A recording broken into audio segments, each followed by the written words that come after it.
ये है SP media network और आप देख रहे हैं अनुभवी आंखें न्यूज। नमस्कार, मैं हूं साक्षी। आप देख रहे हैं अनुभवी आंखें न्यूज, खबर भी असर भी। आइए देखते हैं बिहार की ये खास रिपोर्ट। बिहार में नीतीश की पार्टी यानी कि जनता दल यूनाइटेड की पार्टी अब बदल गई है। जी हाँ, कुछ ऐसे ही संकेत सामने आ रहे हैं। स्वर बदल गए हैं और अब हिस्सेदारी की बात भी उठने लगी है। बिहार में नई सरकार के गठन के साथ ही जनता दल यूनाइटेड के तेवर अब बदले बदले नजर आ रहे हैं। पार्टी के राज्यसभा सांसद आरसीपी सिंह को राष्ट्रीय अध्यक्ष की कमान सौंप दी गई है और लगे हाथों पार्टी ने केंद्र की मोदी सरकार में अपनी हिस्सेदारी की मांग रख दी है। पार्टी के वरिष्ठ नेता और प्रधान महासचिव केसी त्यागी ने पटना में कहा कि हम केंद्रीय मंत्रिपरिषद में संख्या के अनुपात में उचित प्रतिनिधित्व चाहते हैं। बता दें कि बीजेपी और जेडीयू के गठबंधन से बिहार में सरकार है। जेडीयू के नेता केसी त्यागी ने लव जिहाद समेत अन्य मुद्दों पर भी पार्टी के अलग स्टैंड को क्लियर कर दिया। केसी त्यागी ने कहा कि लव जिहाद के मुद्दे को लेकर देश भर में घृणा का माहौल पैदा करने का प्रयास किया जा रहा है। उन्होंने अरुणाचल प्रदेश में पार्टी के 6 विधायकों के बीजेपी में जाने के मसले पर कहा कि अरुणाचल प्रदेश का मामला गठबंधन की राजनीति के लिए ठीक नहीं है। अटल बिहारी के अटल धर्म का पालन सभी घटक दलों को करना चाहिए।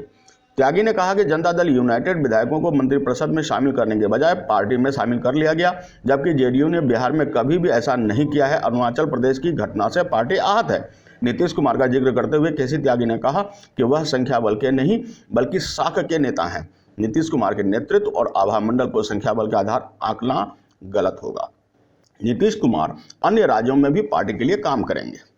आपको बता दें कि अरुणाचल प्रदेश में 6 जनता दल यूनाइटेड के नेता भाजपा में शामिल हो गए हैं और तब से थोड़ी खटास दिखने लगी है। बिहार का जिक्र करते हुए केसी त्यागी ने कहा कि बिहार में गठबंधन को लेकर कोई विवाद नहीं है। हमारा मन अरुणाचल प्रदेश के घटनाक्रम को लेकर जरूर दुखी है। केसी त्याग ने चिराग पासवान की पार्टी लोजपा का जिक्र करते हुए भी कहा कि लोक जनशक्ति पार्टी ने जिस स्वच्छंदता के साथ बिहार में चुनाव लड़ा है, एनडीए को उसके चुनाव लड़ने पर रोक लगाना चाहिए था।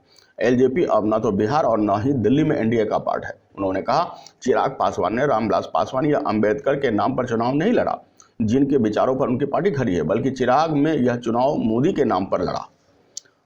बहरहाल जनता दल यूनाइटेड और भाजपा के बीच अब थोड़ी रस्साकसी सी आरंभ हो गई है। बिहार के शासन में दोनों के बीच खटास निश्चित रूप से विपक्ष के लिए मौके तलाशने का अवसर पैदा करेगी। यही वजह है कि विपक्ष के नेता तेजस्वी यादव साफ शब्दों में कहते हैं कि यह सरकार ज़्यादा दिनों तक नहीं चलने वाली। अब देखना होगा कि तेजस्वी इसका किस तरह लाभ लेते हैं और नीतीश भाजपा की सरकार कब तक टिकी रहती है। अगर आपने अब तक हमारा चैनल सब्सक्राइब नहीं किया है तो सब्सक्राइब करें और बेल आइकन अवश्य दबाएं ताकि खबरों का नोटिफिकेशन आपको मिलता रहे।